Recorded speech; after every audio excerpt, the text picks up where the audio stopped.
दुनिया में इस समय परमाणु युद्ध के बादल मंडरा रहे हैं। और अगर परमाणु युद्ध होता है तो उसमें सबसे ज्यादा प्रमुख भूमिका अमेरिका की रहेगी। यानी कि अगर परमाणु युद्ध हुआ तो अमेरिका ही परमाणु युद्ध कराएगा, क्योंकि अमेरिका हर जगह अपनी नाक घुसेड़ता है। चाहे दो देशों का मामला हो, दो देशों की बात में विवाद हो, लेकिन अमेरिका को हर बात में दखल देना ही देना है। और अमेरिका के दखल के वजह से मामला बिगड़ जाता है और कभी कभी ये दो देश से आमने सामने भी आ जाते हैं अंत में।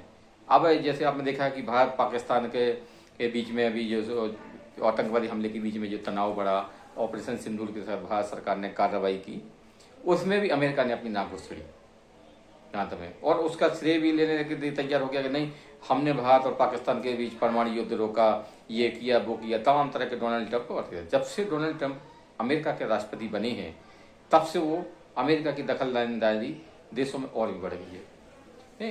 लेकिन अमेरिका करता क्या है दरअसल कि जब जैसे ही देखा कि दो देशों के बीच में तनाव है तो एक देश के पक्ष में वो खड़ा हो जाएगा।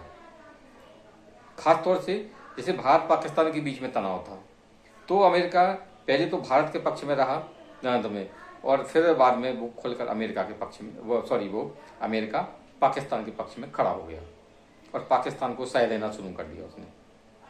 तो इसके पीछे अमेरिका की मंशा ये रहती है कि अगर दो देशों के बीच में लड़ाई होती है तो उसकी हथियार की बिक्री होगी।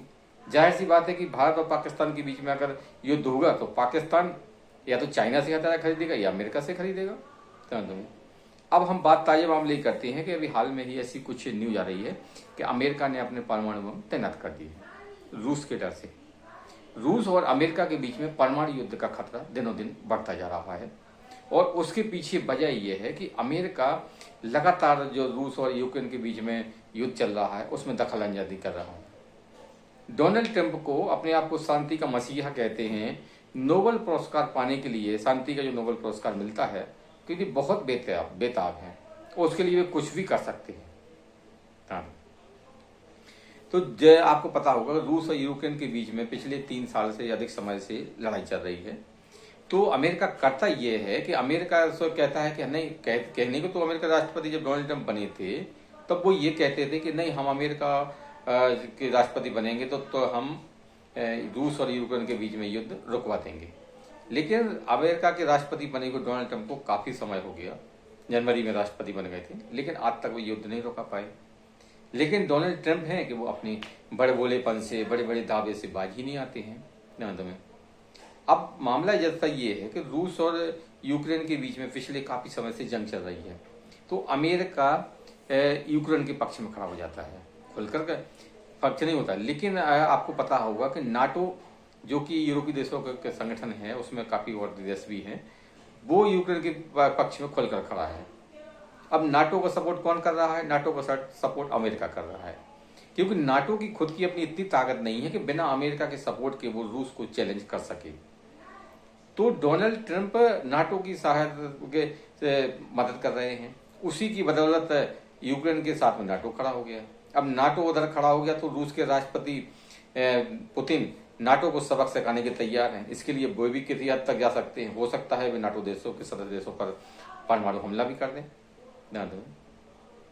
तो अमेरिका जहां जहां घुसता है वहीं वहीं पर युद्ध की संभावनाएं बढ़ जाती हैं। अब रूस और अमेरिका के बीच में भी तनाव बढ़ता जा रहा है यूक्रेन के लेकर, तो हो सकता है रूस और अमेरिका के बीच में परमाणु युद्ध छिड़ जाए।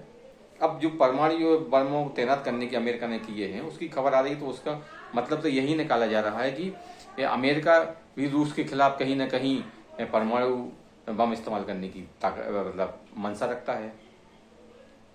तो अगर नाटो देश रूस और यूक्रेन के युद्ध में दखल नहीं देते तो ये युद्ध कब का खत्म हो जाता है। लेकिन अमेरिका के इशारे पर नाटो यूक्रेन के पक्ष में खड़े हैं। नाटो देश जो है उसको हथियार भी दे रहे हैं, पैसा भी दे रहे हैं। जनते यूक्रेन एक छोटा सा देश है, यूक्रेन रूस के आगे इतने लंबे समय से नहीं टेक सकता था, लेकिन फिर भी अब अमेरिका की गेम देखिए कि अमेरिका एक और नाटो के जरिए, और एक सीधे भी कहा जाए कि जेलेंस्की की सपोर्ट कर रहा है, यूक्रेन की सपोर्ट कर रहा है। लेकिन दूसरी ओर अमेरिका एक और गेम खेल रहा है, जेलेंस्की को सरकार के तख्ता पलट करना चाहता है। क्योंकि अमेरिका को ये लगता है कि जब तक जेलेंस्की यूक्रेन के राष्ट्रपति हैं तब तक वहां पर शांति नहीं आएगी और रूस और यूक्रेन के बीच में युद्ध भी नहीं रुकेगा। और ये जेलेंस्की की अपनी महत्वाकांक्षा है, जेलेंस्की के खिलाफ उनकी जनता भी होती जा रही है, यानी कि जो यूक्रेन की जनता है वो भी अब धीरे धीरे जेलेंस्की के खिलाफ हो रही है, क्योंकि पिछले लंबे समय से रूस और यूक्रेन के बीच जंग चल रही है और जो यूक्रेन है वो लगभग पूरी तरह से तबाह हो चुका है। वहाँ की आम जनता है वो इस युद्ध से बहुत बेहद परेशान है।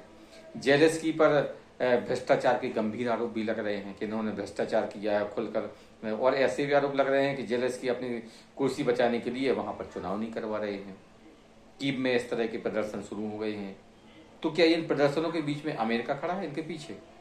हो सकता है अमेरिका कोई खड़ा हो, क्योंकि अमेरिका कहीं भी कुछ भी पूरी दुनिया में होता है तो अमेरिका उसमें अपनी नाक जरूर घुसेड़ेगा, ये बिल्कुल तय है।